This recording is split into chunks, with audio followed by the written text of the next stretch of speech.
Vamos a dar inicio de una vez, que las otras personas que se quieran unir que se vayan uniendo de a poquito, ya como para cumplir con las personas que estuvieron a tiempo. Entonces, antes de comenzar, quiero presentarme con todos ustedes. De pronto algunos de ustedes ya me conocen, otros de pronto no. Mi nombre es Laura Arias, soy psicóloga y estuve como voluntaria durante el periodo del 2018 en el EDUDAUN sede La Serena. Entonces, de pronto algunos de los papás me puedan conocer, me puedan reconocer, y los que no, pues mucho gusto. Este taller y este tema surgió precisamente por lo que estamos atravesando actualmente, que es esta pandemia, que ninguno lo estaba esperando, tanto niños, niñas o adultos. Entonces lo consideré supremamente importante para trabajar de pronto un poquito. Quiero de pronto resaltar que esto es información general, esto de pronto es pensado un poco en la teoría y en la experiencia, pero son los padres, los maestros, los que están en contacto directo con los niños y las niñas todos los días, los que realmente los conocen. Entonces, los invito a que lo utilicen no como una norma o una regla, sino que de pronto esta información la puedan adecuar un poquito a sus vivencias diarias, a cómo conocen a sus niños, a cómo actúan frente a ciertas cosas. Entonces quiero hacer esa invitación. Ustedes son los que realmente conocen, los quiero invitar a que observen. Ahorita se nos presentó la oportunidad de poder observar directamente a nuestros niños en muchos ámbitos que de pronto no conocíamos. Y de pronto este taller nos puede dar cierta información que de pronto nos estaba faltando, ciertas fichitas, y poderla aplicar a nuestra vida diaria. ¿Listo? Entonces, como bien saben, rutinas qué son, cómo aplicarlas y de pronto ciertas estrategias que de pronto son importantes tener en cuenta. Al final de la presentación vamos a tener un espacio para preguntas. Entonces de pronto, si tienen un cuadernito, una hojita, que las puedan anotar al final, que las pueden anotar y al final de pronto retomarlas, ¿ya? Bueno, vamos a dar inicio. Vamos a conocer un poquito a nivel teórico términos generales de qué son las rutinas según la UNICEF, según la Real Academia Española y según el Ministerio de Educación, ¿ya? Entonces, vamos a leerlas muy rápidamente. Entonces, según la UNICEF, las rutinas son un conjunto de actividades que realizamos de forma regular, periódica y sistemática con un carácter ineludible, ¿ya? Según la Real Academia Española, es una costumbre, un hábito adquirido de hacer las cosas por mera práctica y de manera más o menos automática. Finalmente tenemos el Ministerio de Educación, que dice que las rutinas se definen como una costumbre personal que se establece por ser verdaderamente conveniente sin necesidad de modificación y flexibilidad, ¿ya? Digamos que a veces es importante tener los términos generales, pero sabemos que a veces los términos se quedan en términos y a la hora de la práctica no son tan fáciles de aplicar, ¿ya? Entonces esto lo quería hacer como un poquito para saber cómo se definen de forma general y ya luego vamos a entrar como un poquito más a la práctica. Siempre hay una confusión en cuanto a las rutinas y a los hábitos. Aquí nos vamos a centrar un poco más en rutinas, que cuando las rutinas se repiten una vez en el transcurso del tiempo, pues finalmente se nos vuelven hábitos, ¿ya? Pero más adelante lo vamos a ver. Entonces, los hábitos, estabilidad que permite desarrollar las destrezas de actitud, conductas y costumbres que conllevan a formar pautas de aprendizaje en diferentes situaciones. Según la Real Academia Española, no sé si internet se fue. ¿Me escuchan? Sí, perfecto, Laura. Se apagó el micro Ya. para que se escuche mejor. Ya, gracias. Continuamos. Entonces, según la Real Academia Española, es un modo especial de proceder o conducirse adquirido por repetición de actos iguales o semejantes u originado por tendencias instintivas. Y finalmente, según el Ministerio de Educación, es una manera de actuar que llevamos a cabo para satisfacer nuestras rutinas. Es un mecanismo que crea destrezas, además podemos extrapolar a otros hábitos. Entonces, como bien les decía, son conceptos que tienen diferentes entidades que nos pueden dar una idea general. Ahora quiero presentarles por medio de diferentes ejercicios, diferentes contextos, qué es realmente un hábito, qué es realmente una rutina. Entonces quiero comenzar por una actividad. ¿Qué es una actividad? Son un conjunto de conductas, ¿ya? Entonces aquí tenemos claro el ejemplo, lavarse las manos. Quiero llamar un poquito aquí la atención de papás, mamás, docentes, adultos en general, porque nosotros tendemos a generar ya todas las conductas muy automatizadas, ¿cierto? Para nosotros lavarnos las manos es súper fácil, lo hacemos ya de forma automática y esperamos que los niños los hagan de la misma forma. No entendemos que esa conducta meta, esa conducta final, tiene un montón de pasos pequeñitos, que si yo no puedo lograr un paso antes, es muy difícil que yo pueda lograr otro. Entonces, de pronto, bajarle un poco la revolución a nosotros de la vida de adulto, que es tan rápida y a veces esperamos que los niños vayan a nuestra misma velocidad, y de pronto entender que esas actividades tienen pasos que de pronto mi hijo, mi hija o el niño no está logrando hacer, no tiene la habilidad de hacer, y por eso es la actividad, se le complica muchísimo. Más adelante vamos a ver cómo podemos identificar esos pequeños pasos y qué tenemos que tener en cuenta. Esto es una actividad, lavarse las manos, por ejemplo, que esa puede ser mi conducta meta. La rutina, ¿cuál vendría siendo en relación con lavarme las manos? Antes de comer, me voy a lavar las manos. Esa es mi rutina. ¿Cómo yo consigo que mi rutina se me vuelva un hábito? Haciéndolo una y otra vez. Hay algunas personas que adquirir una rutina puede ser supremamente sencillo y hay otros que no tanto, ¿cierto? Voy a ir al gimnasio después de... Y entonces después de las 2 semanas ya nadie fue al gimnasio, se olvidó de eso que hizo, ¿cierto? Entonces es repetir y repetir y repetir y repetir, ¿ya? Vamos a seguir. ¿Por qué son importantes las rutinas y por qué quise tomar el tema ahorita?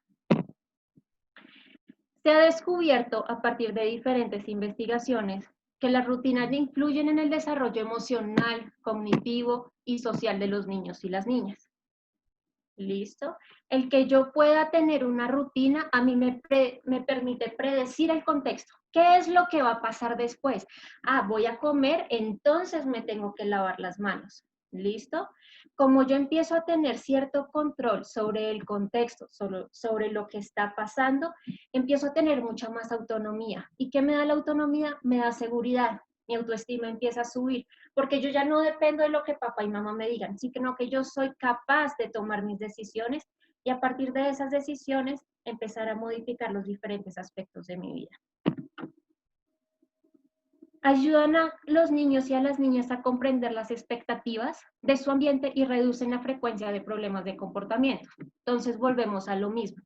Como yo espero que como yo sé que papá y mamá esperan que antes de comer yo ya tenga lavadas mis manos y como yo ya la tengo adquirido dentro de mi rutina, posteriormente esperemos que un hábito, entonces ya no vamos a tener que entrar a la peleadera. Acuérdate que yo te he dicho que no, como yo ya sé qué es eso, esas peleas o esas discusiones van a empezar a bajar poco a poco. El cambio conductual, papás, mamás, profesores, todos los que estén escuchando, no es inmediato, ¿ya? Yo tengo que poquito a poco, ir implementando esos cambios que yo realmente quiero. ¿Listo? Entonces, como todo, amerita muchísimo tiempo, muchísima paciencia y pues mucho amor.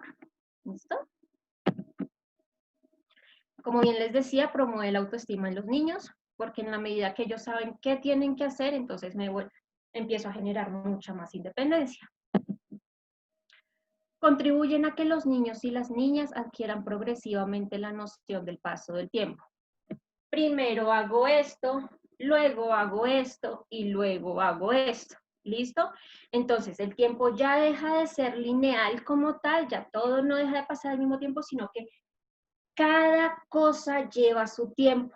¿Listo? Y entonces así les empiezo a enseñar que es que todo lleva su tiempo y todas las conductas que yo ejecuto y yo genero van a generar un cambio, no solo en el paso del tiempo, sino en el mismo contexto. ¿Listo?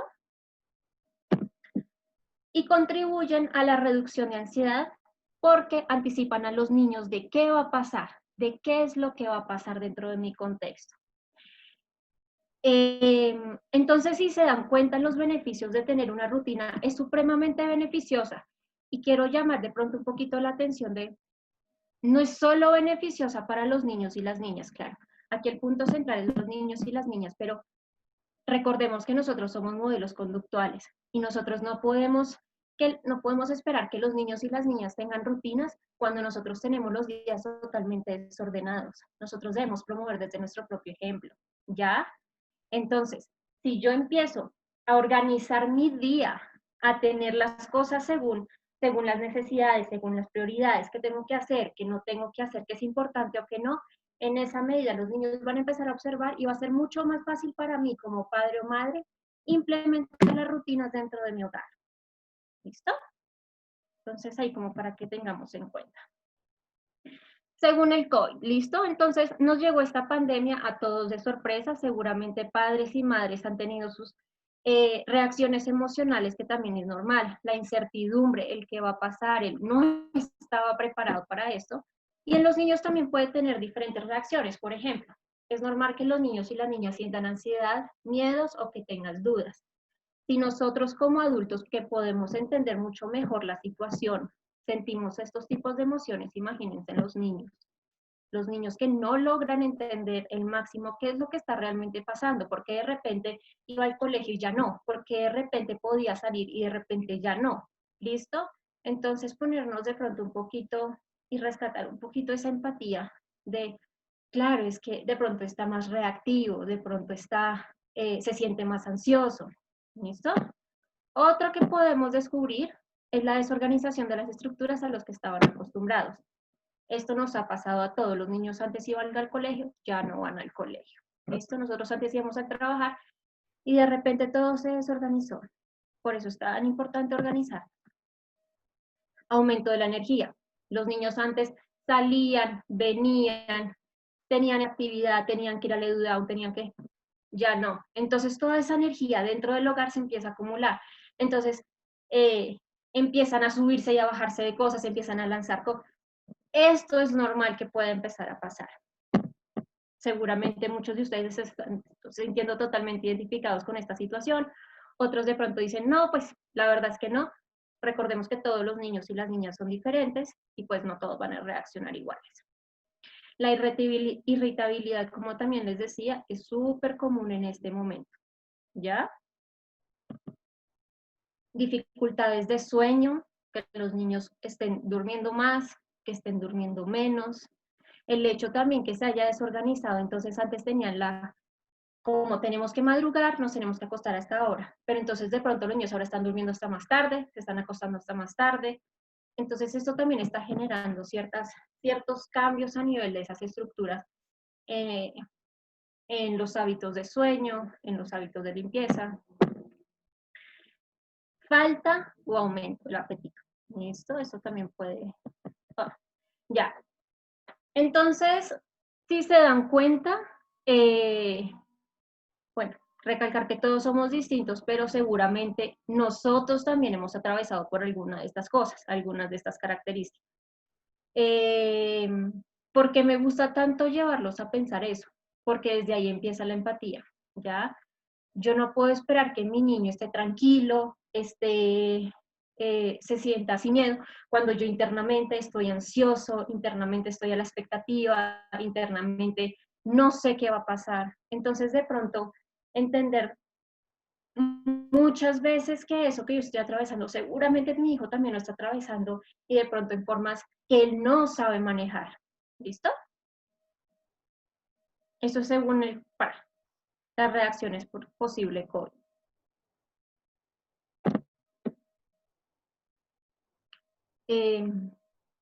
Si yo suelo hablar muy, muy rápido, entonces si llego a acelerar mucho el paso, Paulina, porfa, me dice si lo estoy haciendo o algo para yo bajarle el ritmo. Entonces, rutinas de qué podemos tener, de qué tipo, ¿ya? Podemos tener de orden, de higiene, de vestido, de alimentación y actividad física. Y ustedes, si a ustedes se les ocurren más, le pueden meter más. ¿Dependen de qué? Del estilo de vida de cada uno, ¿ya? Entonces, esto es súper importante que lo tengamos en cuenta. Todas estas rutinas son importantes y lo que más importante que le tenemos que meter a esas es el significado, sentido y motivación. Si para mí una actividad no tiene un significado, no me va a generar ningún sentido y ningún tipo de motivación llevarla a cabo. Difícilmente se me va a volver una rutina. Y si no se me vuelve rutina, no se me va a volver un hábito. ¿Listo? Tenemos que tener muy en cuenta de cómo enseñamos, cómo transmitimos este tipo de actividades, porque si lo hacemos regañando, es que es una orden, es que porque no lo haces bien, es que difícilmente los niños lo van a hacer por motivación y lo van a hacer obligados, ¿ya? En el momento en que yo obligo a un niño, lo grito, lo regaño, a su cerebro entra el cortisol, que por excelencia es la hormona del estrés, como todos bien sabemos. El estrés no permite el aprendizaje, ¿ya? Entonces, ¿pero por qué si se lo repito tanto el niño no entiende, no aprende? Bueno, porque se lo estás transmitiendo a partir de cortisol, ¿ya? ¿Cómo genero el aprendizaje? Generando un contexto seguro, un ambiente tranquilo, donde papá, mamá, abuelo, los que vivan con él, son modelos de conducta también, porque yo no solo aprendo a partir de las instrucciones, sino también por medio de lo que yo estoy viendo, de lo que yo estoy percibiendo en mi contexto, ¿ya? Entonces es supremamente importante que tengan en cuenta eso.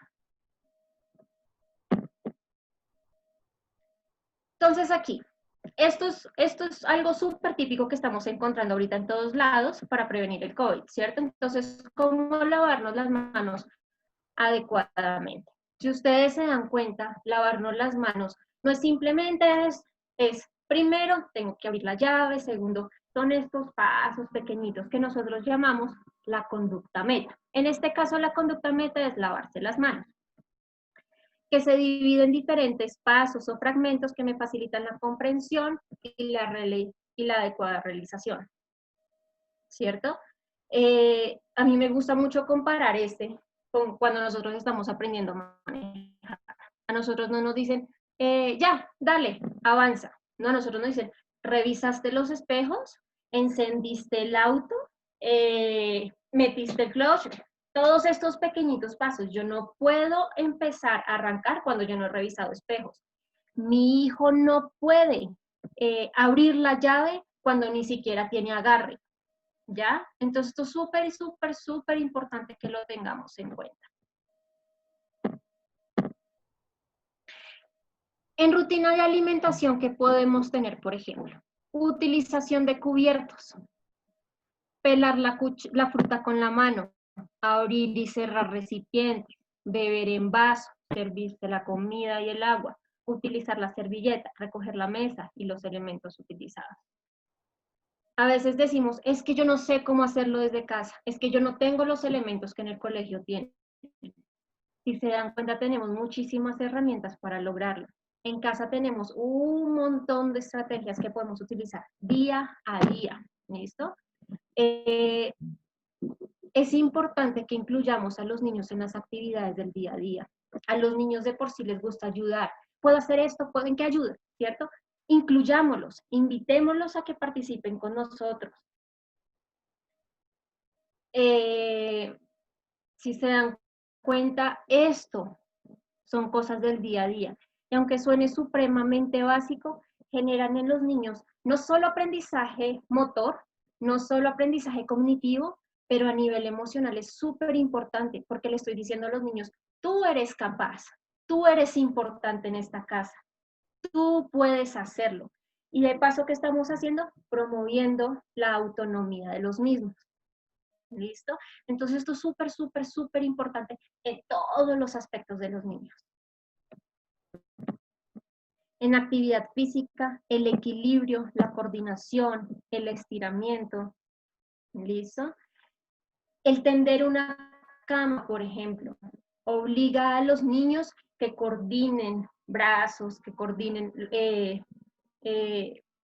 coordinación, ojo-mano. Entonces, son cosas que consideramos supremamente básicas, pero que van a generar un efecto súper, súper importante en todos los aspectos de la vida. El juego, por ejemplo.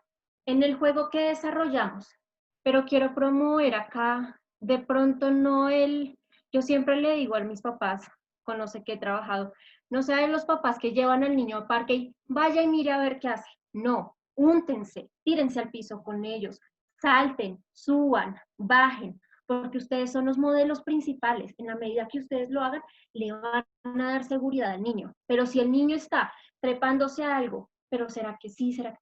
Entonces, démosle esa capacidad de tomar decisiones, de arriesgarse. La toma de turnos es una habilidad social supremamente importante, ¿ya? Los tiempos de espera, la resolución de conflictos, la toma de decisiones, son habilidades sociales muy, muy importantes. Las habilidades motoras, tanto las finas como las gruesas, las habilidades emocionales, el reconocimiento, la expresión y la regulación emocional. Aquí cuidado, papás, con la invalidación. Es muy común en Latinoamérica, los niños no lloran, ¿ya? Los niños no lloran a largo plazo me genera conflictos emocionales supremamente importantes, porque como los niños no lloran, los niños empiezan a tragar todo, y luego, ¿y por qué será que hace tanta pataleta? Bueno, porque es que no sabe regular eso, no sabe expresarlo de forma adaptativa, si lo podemos decir. Cuidado con invalidar las emociones de los niños y las niñas, porque de pronto no lo ven ahí mismo, pero a largo plazo se ven conflictos supremamente importantes relacionados con esto. El juego también que me permite la creatividad y la imaginación. Es muy distinto un niño de pronto dibujando solo a estarlo compartiendo con papá y mamá, a que ambos coloreen, a que ambos, ¿qué es esto? ¿Qué se te ocurre? ¿Listo? No sé si va muy rápido. Ya.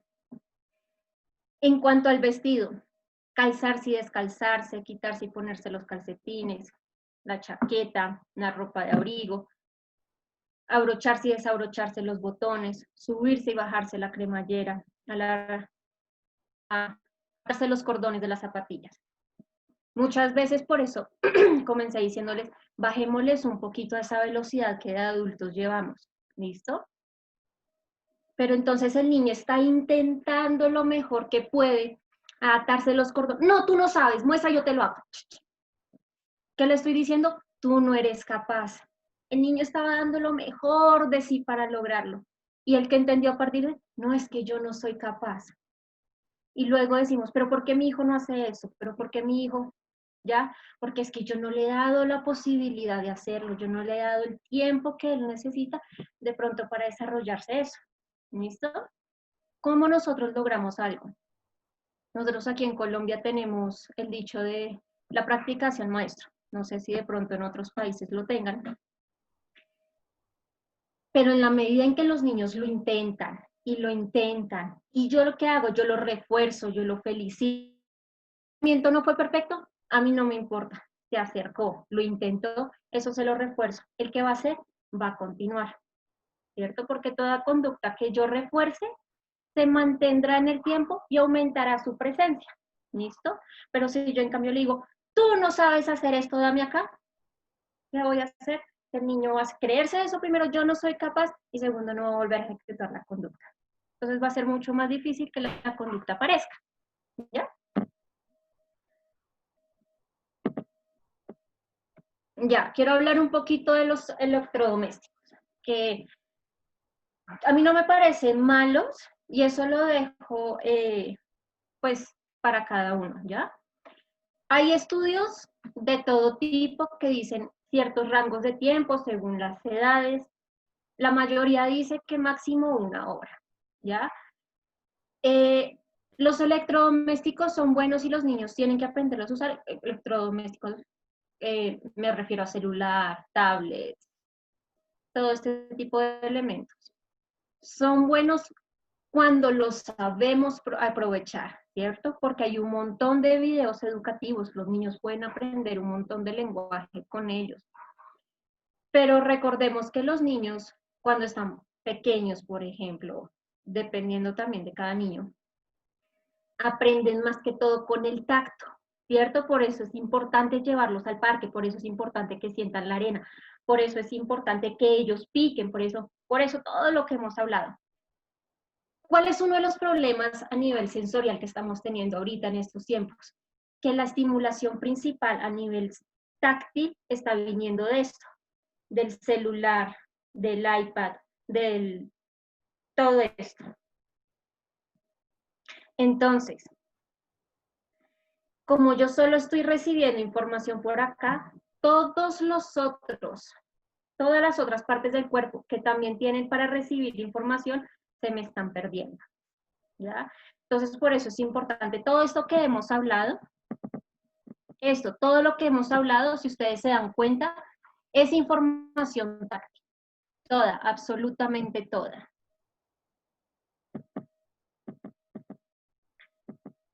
También es importante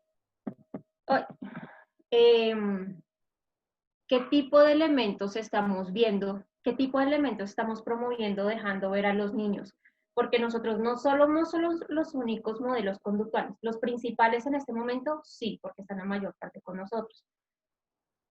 Pero cuando los niños están viendo elementos cargados de violencia, cargados de información que ellos no comprenden y no saben procesar, ¿qué es lo que van a hacer? Yo simplemente repito, ¿listo? Aprendizaje por observación.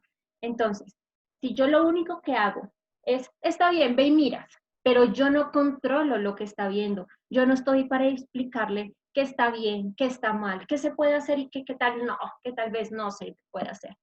Entonces eso también es súper importante. De pronto ponerle un poquito más de atención a eso.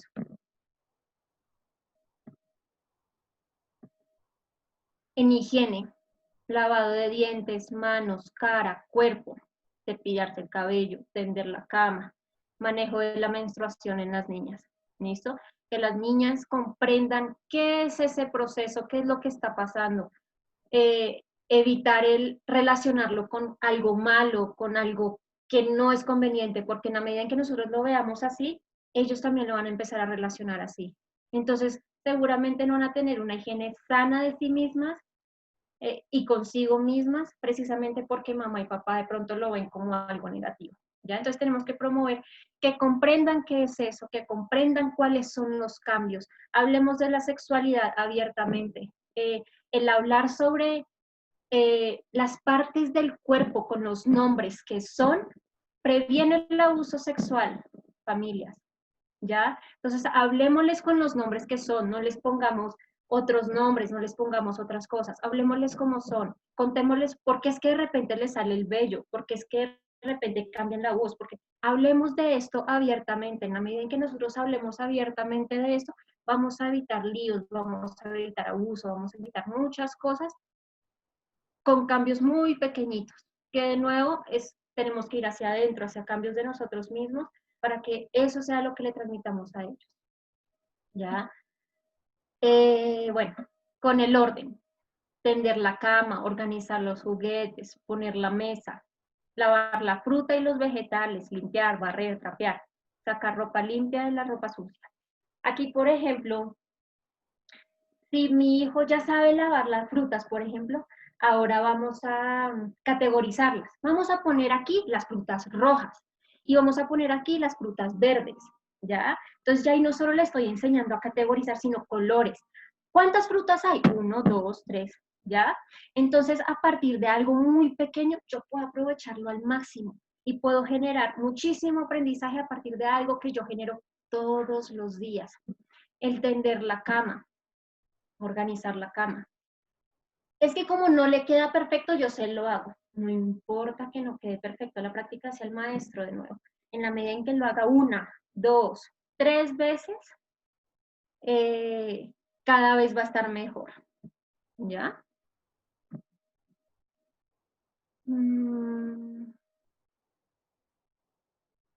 Poner la mesa, limpiar, barrer, trapear.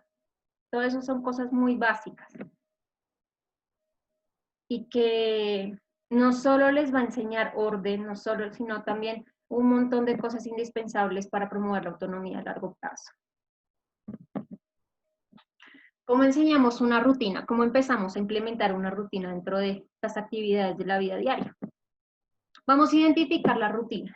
¿Qué quiero? ¿Qué quiero lograr? Mi hijo, ¿qué se le está dificultando? ¿Listo? Dividamos la rutina en pequeños pasos. Yo el año pasado trabajando con familias, les hacía el ejercicio y los invito a ustedes también en algún tiempo que tengan a hacer el ejercicio. Escojan cualquier actividad y ejecuten y escriban todos los pasos que requiere hacer esa actividad. Muchas veces lo revisábamos entre todo dentro de los talleres y era como, oye, se te olvidó que uno tiene que abrir la llave para lavarse las manos, pero cuidado que aquí. Entonces, como ya tenemos eso tan automatizado, ni siquiera reconocemos cuáles son los pasos uno por uno, por uno, por uno. Y de repente es que este de la mitad no lo logra hacer porque es que no hemos ido atrás y es que este primero no lo logra hacer, ¿ya? Entonces tenemos que tener muy en cuenta eso. Elija el pequeño paso que habrá de enseñar.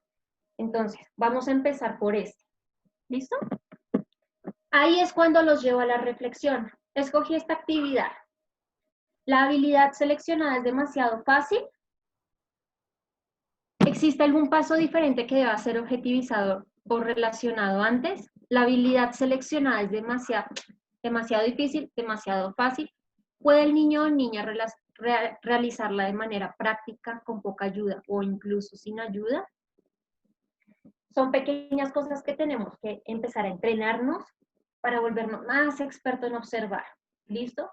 Porque si yo le estoy exigiendo a mi hijo que haga que genere una habilidad, pero que no tiene una antes para poder generar esa grande, lo que voy a hacer es frustrarlo, es que se sienta incapaz, es que su autoestima se vea disminuida.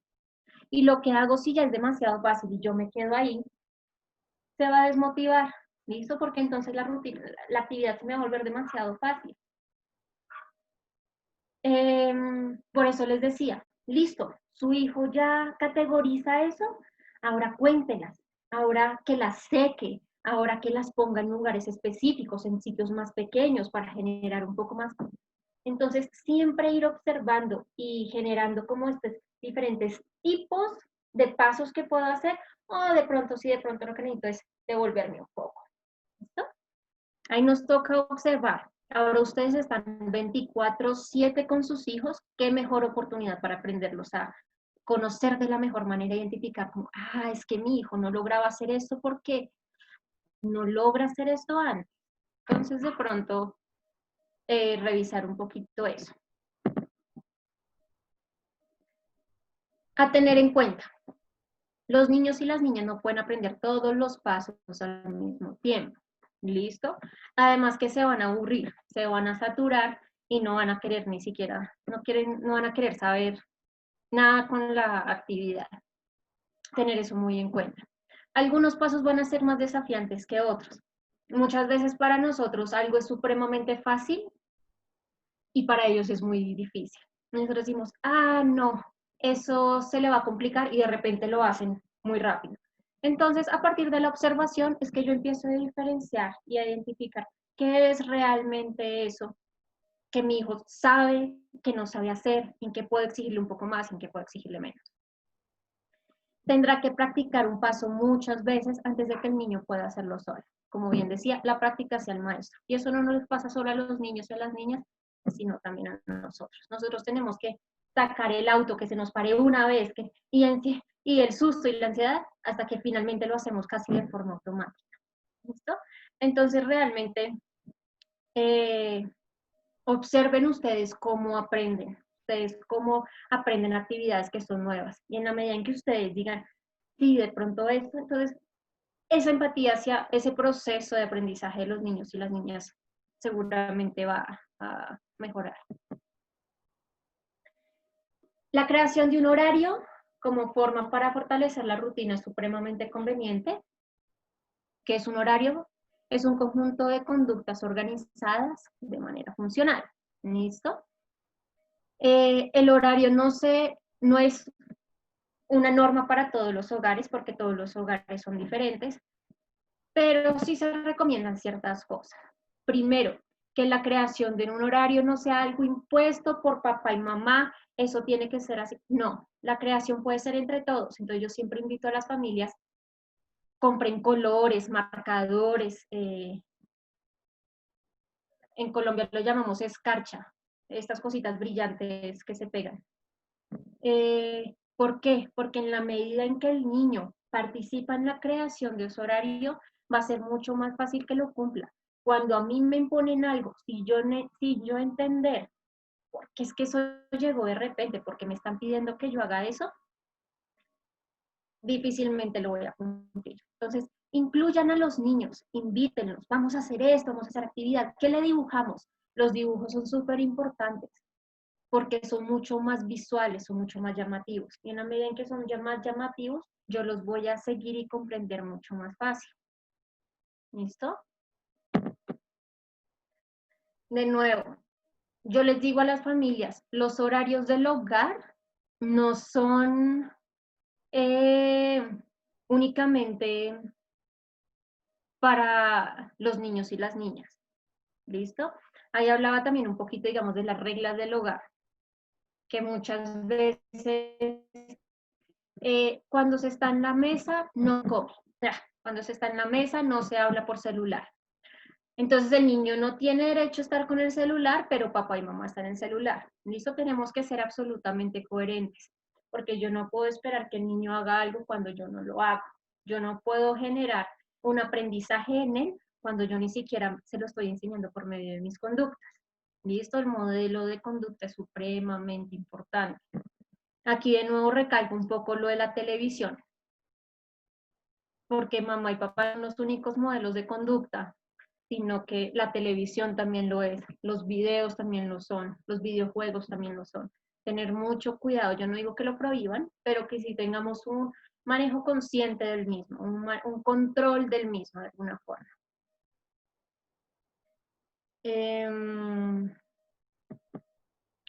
Los pictogramas o los elementos físicos son súper importantes porque son muy visuales. Los niños y las niñas en general son absolutamente visuales.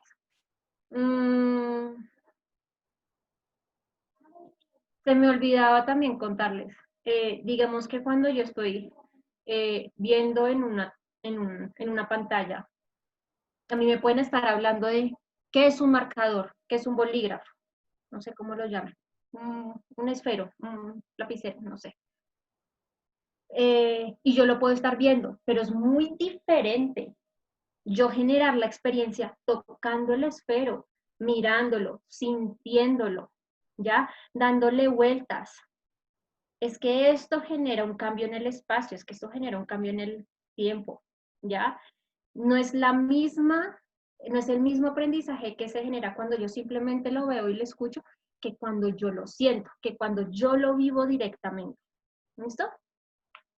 Entonces, volviendo un poquito a lo de los pictogramas y los elementos físicos. A mí me encanta, por ejemplo, este del lado derecho, cuando son elementos reales, porque de pronto mi niño no tiene todavía la habilidad de relacionar. Es que esa casa también hace relación a mi casa. De pronto no tenemos todavía esa capacidad de relacionar, pero cuando yo veo, mira, es que esta es tu casa y mírala en esto, es muy distinto, es mucho más fácil. Que ya después vamos a cambiarla para que se generalice, está perfecto. Pero siempre de pronto a veces yo recomiendo comenzar con cosas reales, con las fotografías reales. Va a ser mucho más fácil para los niños captarlo y aprender del mismo. ¿Listo? Los pictogramas tienen que estar a la medida de los niños para que yo vaya a entrar y pueda ver realmente qué es. Si están allá arriba, yo no los voy a lograr comprender. Tienen que estar a la misma medida y tamaño de los mismos. ¿Listo? Y cerca de donde es. Si yo quiero enseñarle a lavar las manos, no lo voy a tener en el patio, yo lo voy a tener en el baño. Si yo quiero que se aprenda a tender la cama, entonces yo lo voy a tener en la habitación, no en la sala, por ejemplo. ¿Listo?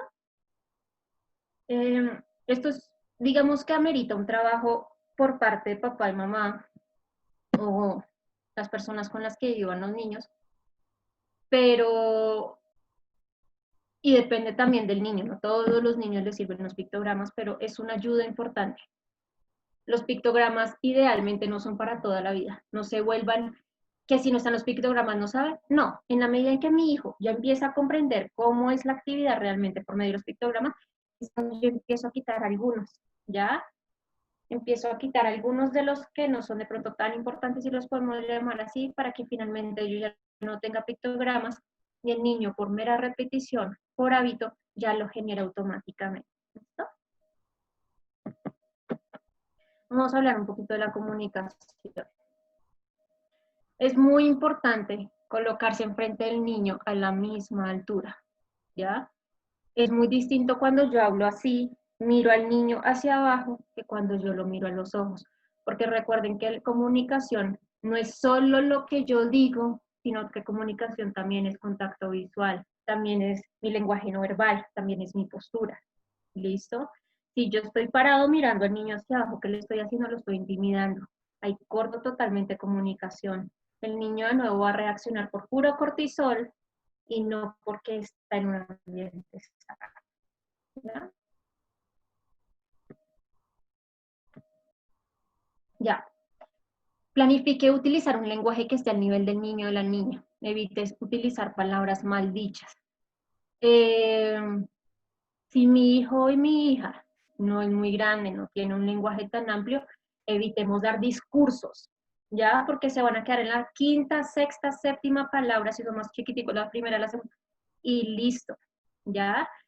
En comunicación, a mí que me gusta mucho, el recomendar el lenguaje, porque es que los niños aprenden y todos aprendemos realmente por los diferentes sentidos, ¿ya? Entonces, si yo lo regaño, por ejemplo, que está entendiendo por medio de mi oído, está escuchándome. Pero entonces si yo utilizo la cara, mira, estoy muy enojada, ahí no solo le estoy enviando a nivel auditivo, le estoy enviando información también por mi cara. Muy bien, ¿ya? Yo no está recibiendo el muy bien solo por mi voz, sino también por mi conducta, por mi lenguaje. ¿Ya? Entonces te va a facilitar mucho más, te voy a facilitar mucho más el comprender qué es lo que quiero decir, qué es lo que estoy esperando de él. ¿Listo? Y muestra y diga. Este muestra y diga está relacionado con todos los aspectos, pero también con, bueno, este ya lo vamos a ver. Con esto, por ejemplo. Si yo quiero decirle que vamos a hacer primero, por ejemplo, vamos a agarrar el jabón. Yo muestro la imagen del jabón y digo, mira, el jabón vamos a agarrar. ¿Listo? Él seguramente a veces no va a saber que es un jabón, si les pongo el ejemplo. ¿Listo? Pero si nosotros le decimos, mira, esto es un jabón, y empiezo a señalar parte por parte por parte, le voy a facilitar en comprender lo que yo estoy esperando de él.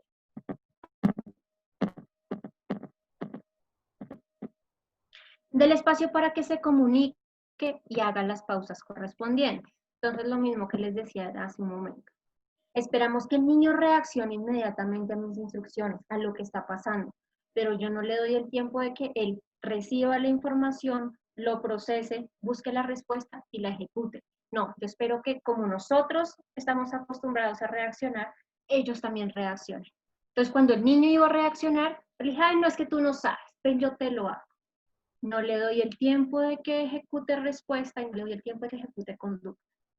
Entonces el niño primero no está ejecutando, no está haciendo la actividad, no está generando experiencia. Y segundo que está entendiendo es que yo no soy capaz, que papá y mamá no confían en mí. Y a mí me gusta mucho meter el tema de la emoción, porque se habla mucho en parte técnica, pero la emoción a veces queda por allá como olvidada y siento que si no es uno de los factores más importantes dentro del desarrollo y crecimiento de los niños. Ya. Responda a cualquier iniciativa de respuesta que tenga su hijo. Como les decía, puede que la cama no haya quedado totalmente bien tendida, pero fue un acercamiento. Muy bien, te felicito, un abrazo, un aplauso, muy bien. Cada uno tendrá la forma de hacerle saber a ese niño que ustedes confían en él o en ella, que están orgullosos del trabajo. Cuidado con, están haciendo una tarea, por ejemplo, y le quedó mal, arrancarle la hoja, borrarle. No. porque seguramente eso que hizo el niño lo hizo con todo como pudo, con todo el empeño, con toda la... Y en el momento en que yo le borro, yo le estoy diciendo, nada de lo que hiciste está bien, ¿listo? En el momento en que yo y le tiendo la cama, no, es que mira, es así, el niño que está diciendo, es que yo no lo sé hacer, no importa, no le quedó perfecto, lo que vamos a hacer es eh, felicitarlo primero por el intento, por la acercación, por el acercamiento que tuvo, que hizo, y de pronto, la próxima vez, exigirle que de pronto vaya un pasito más y ya está preparado. ¿Listo? Si de pronto mi hijo es por habilidad que tengo que fortalecer de ciertas cosas, a ella es otro cuento. Tenga listos los materiales. Entonces, en el momento en que estamos trabajando, si yo quiero trabajar en algo y yo, ay, pero espérame, ay, es que lo que voy a generar es que el niño se distraiga. Ese pararme, sentarme, ir, venir, va a generar que el niño se distraiga, la motivación baje y va a ser muy difícil lograr que genere una actividad o que aprenda una habilidad. ¿No? No sé si estoy yendo muy rápido.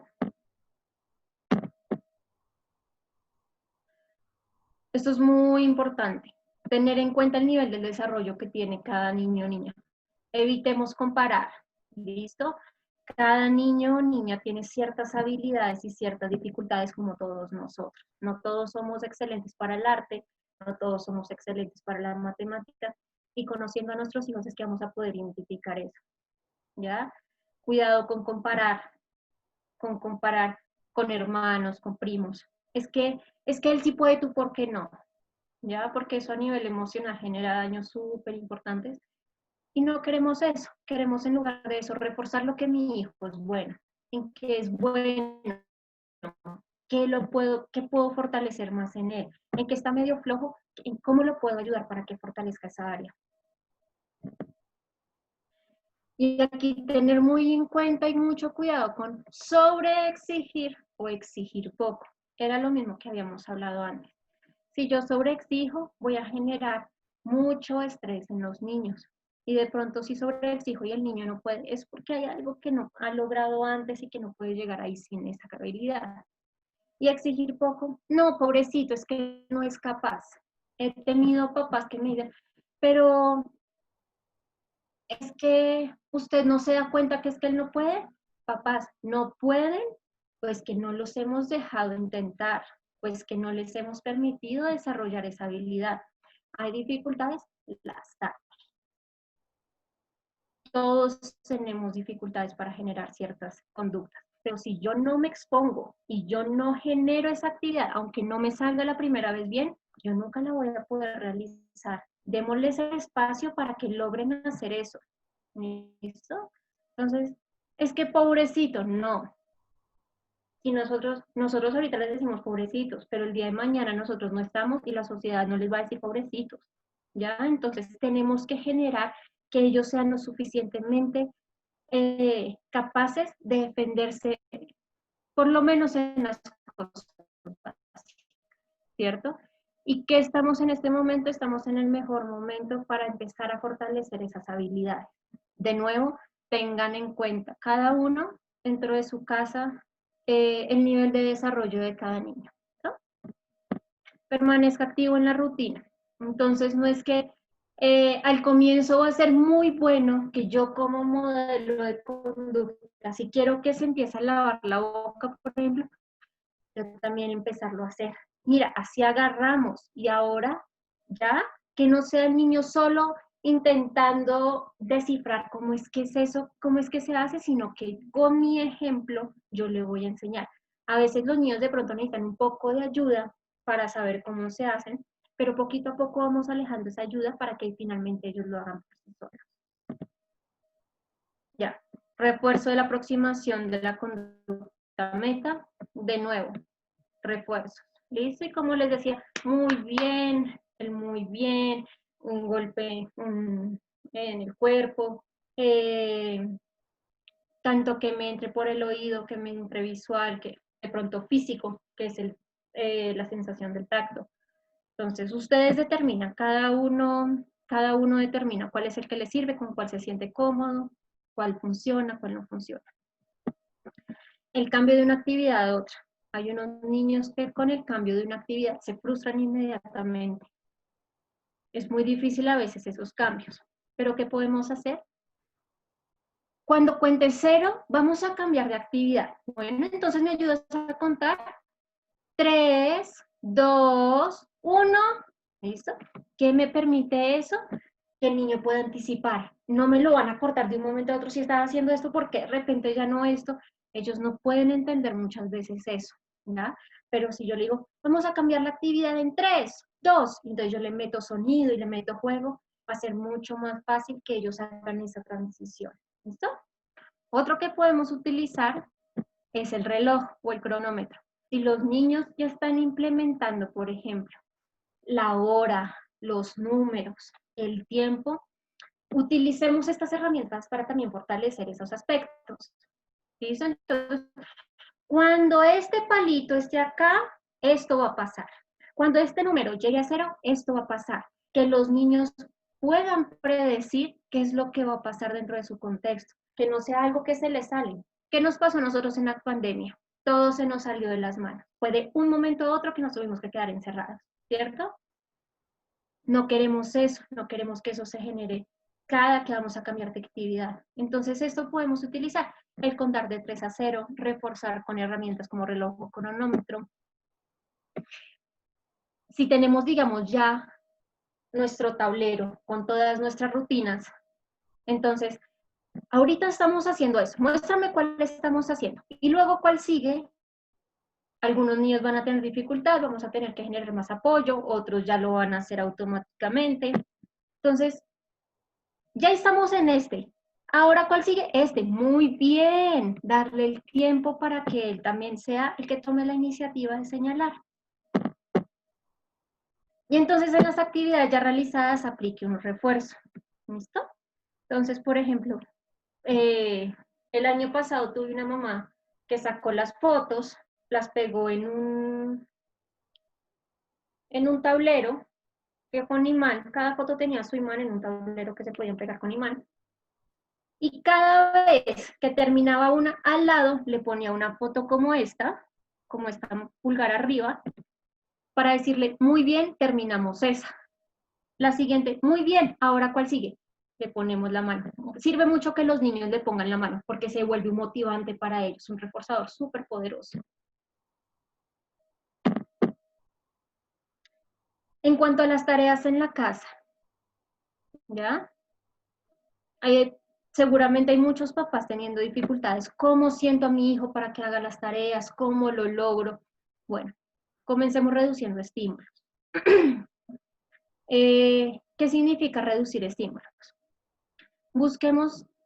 Procuremos buscar espacios en donde sea el lugar de la tarea.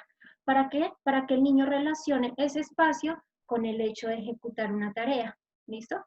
Cuando yo lo hago en mi habitación, por ejemplo, tengo el estímulo del juguete que está allá, del muñeco, de mi hermano corriendo, en la medida en que yo reduzco esos estímulos dentro de mi contexto, mi atención y concentración se va a fortalecer, ¿ya?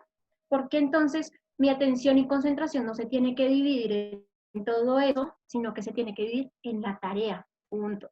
Entonces, procurar que no haya tanto estímulo. Procurar no hacer tareas con televisores encendidos, no hacer tareas con música prendida, ¿ya? Porque lo mismo, porque mi atención va a funcionar mejor si está focalizada, así está repartida por muchos estímulos, ¿ya? Bueno,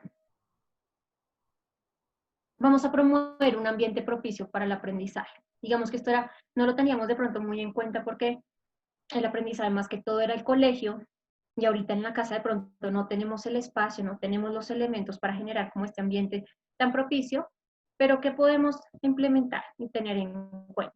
Una postura adecuada, ¿listo? Porque la cama no es buena, porque la espalda va a estar doblada, ¿listo? En la medida en que yo tenga mi espalda recta, mis pies tocando el suelo, Si mis pies no están tocando el suelo, papás o mamás, podemos poner de pronto una silla pequeñita, unos bloques, para que mis pies toquen el piso. Despejar el ambiente de donde voy a hacer la tarea, que no tenga yo un montón de elementos para distraerme y empezar a jugar, sino que sea lo necesario. La visibilidad, la luz es súper importante. La mesa de trabajo con lo que necesita.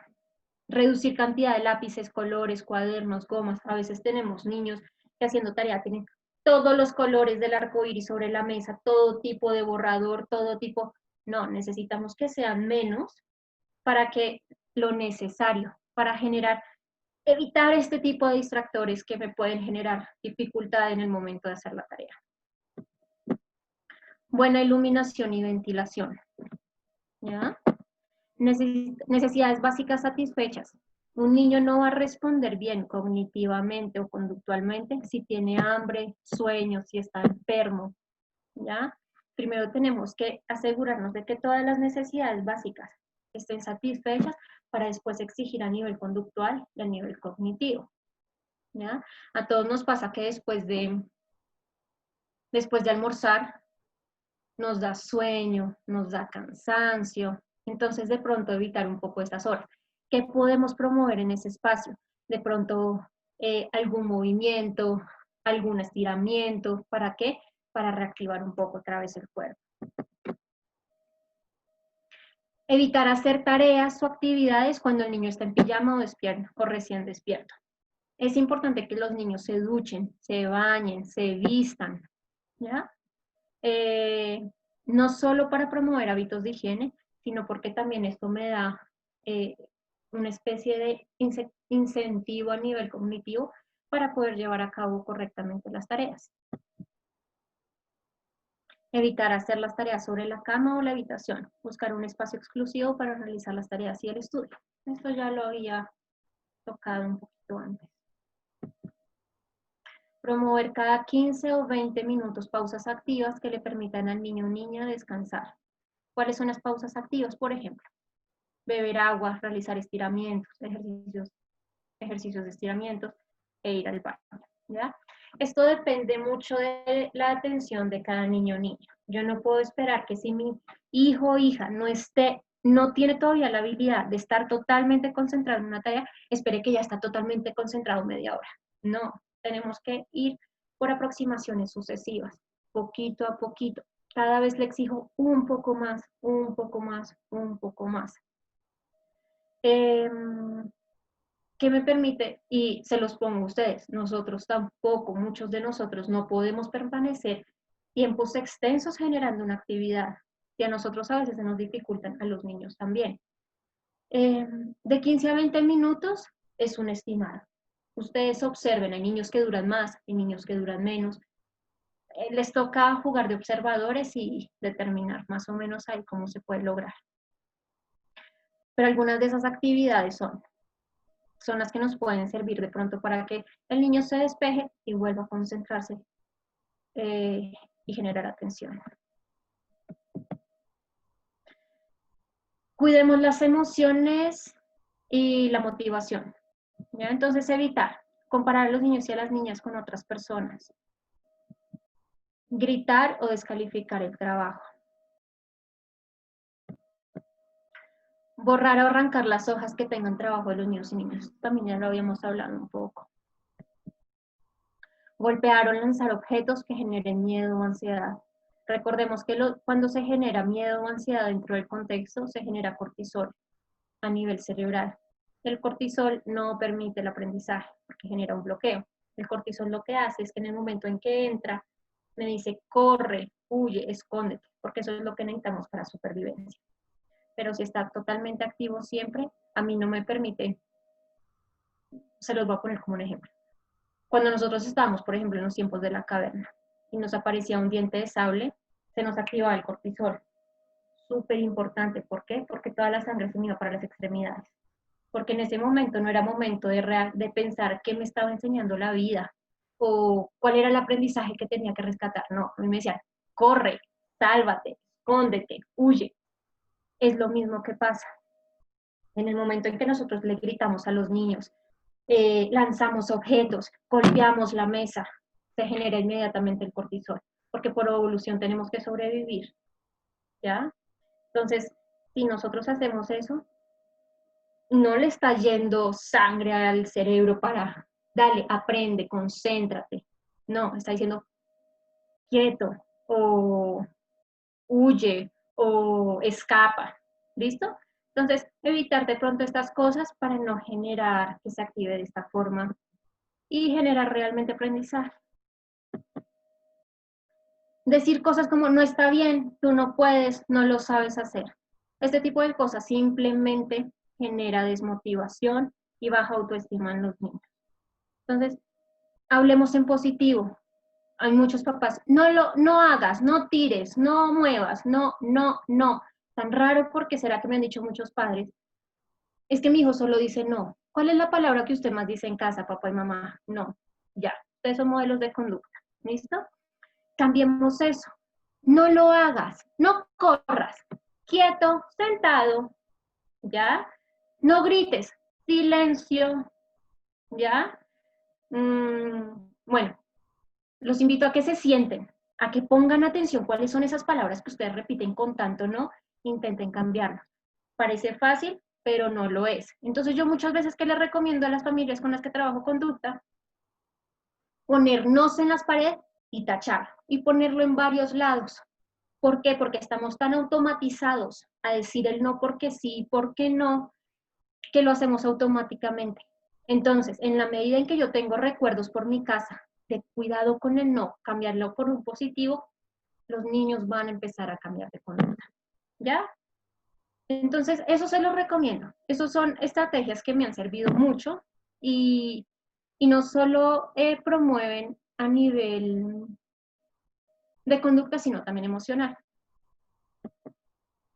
Y apoyemos, por favor, apoyemos mucho, validar las emociones y los acercamientos de la conducta.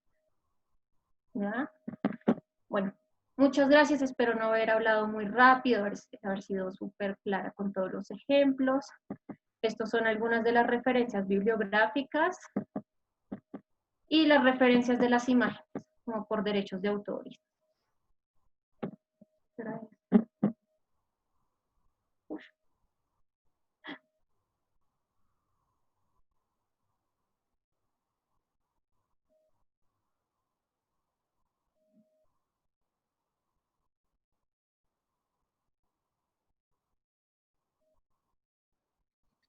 Muchas gracias, Laura. Abrimos el espacio entonces para preguntas. Pueden escribir por el chat o si no, pueden levantar la mano y abrimos los micrófonos.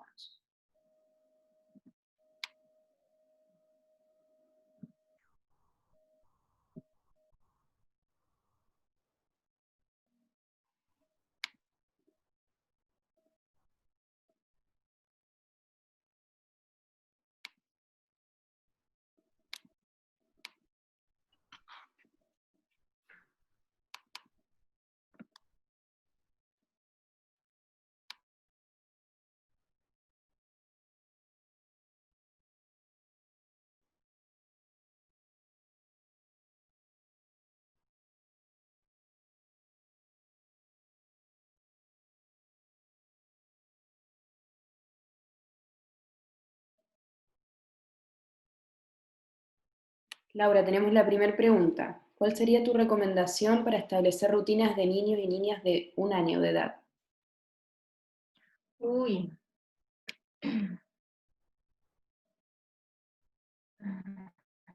Yo creo que primero es identificar los intereses, lo que más le llame la atención al niño o a la niña, porque yo no puedo, digamos, en esa edad son súper visuales, les gustan mucho las texturas. Entonces, digamos que primero identificar cuáles son los intereses, qué es lo que le llama realmente la atención. Entonces, en la medida en que yo puedo identificar eso, puedo empezar a generar ciertas rutinas implementando esas cosas que sean importantes o que llamen la atención de los niños y las niñas. Eh, digamos que tan chiquitos es más complejo, pero podríamos comenzar por ahí. Pues yo recomendaría empezar por ahí. identificando los papás y las mamás que es importante, y en la medida, digamos que en ese aspecto es mucho más fácil poder manejar esas rutinas cuando los niños son más pequeños. Entonces, de pronto irlos acostumbrando poco a poco. Pues no sé, difícil también cuando son tan pequeñitos, pero comenzar por ahí diría yo.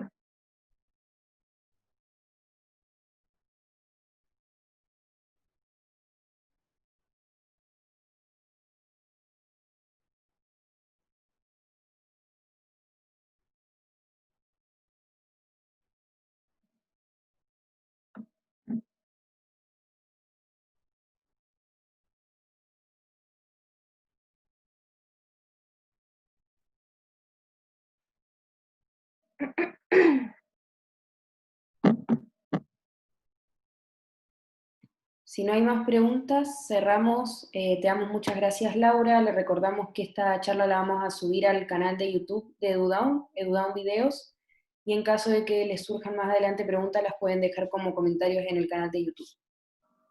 Muchas Bien, gracias, Laura. muchas gracias a ustedes. Bonito día y bueno, cuídense harto. Chao.